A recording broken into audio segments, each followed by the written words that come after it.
నువ్వు తాగి పరిపాలన చేస్తే మేము భరించినాము.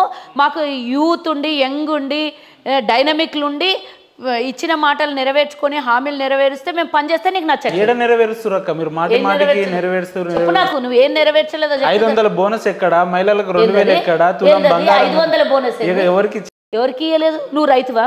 నువ్వు రైతువా? మా నాన్న రైతే. మీ నాన్న ఒడ్లు పండించిండా? ఉన్నది మాకు. మీకు రాలేదా? పుణ్యాల మీద చేసుకుని రాలేదా? అబద్ధాలు, ఇంత అబద్ధాలు, పచ్చి అబద్ధాలు చేయలేనిగా. అయ్యో నేను రాలేదని నేనే చెప్తున్నాక. ఎవ్వరికి రాష్ట్రం లోపల పండించిన 2 లక్షల రుణమాఫీ కూడా కాలేదు. అసలు నాకే కాలేదు. ఎందుకు కాలేదు? ఏం కాలేదు చెప్పు. ఎందుకు కాలేదు? ఎందుకు కాలేదు అంటే దానికి మీరు చెప్పాలి. ప్రభుత్వంలో ఉన్నారు. టెక్నికల్ ఇష్యూ ఉందా? ఏ టెక్నికల్ ఇష్యూ లేదు. 2 రేషన్ కార్డులు లేవు, 2 ఆధార్ కార్డులు లేవు, ఏం లేవు. 2.5 లక్షలు బ్యాంక్. ఎందుకు రేషన్ కార్డు లేదు?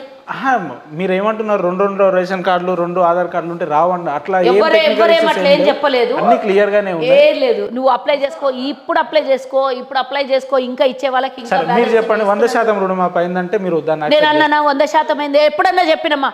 మా నాయకులు ఎప్పుడన్నా చెప్పిర్రా? ఎక్కడైతే ప్రాబ్లమ్స్ టెక్నికల్ ఇష్యూలు, చిన్న ఇష్యూలు 22,000 కోట్లు ఎక్కడ పోయినాయి? మరి ఉట్టిగా మా పార్టీ నాయకులు పంచుకున్నామా మేము? కావచ్చు. ఎక్కడ పోయినాయి నిరూపించు. నువ్వు ఊరికే గాలికి మాటలు కావచ్చు అనేటప్పుడు దాన్ని ఆధారంతో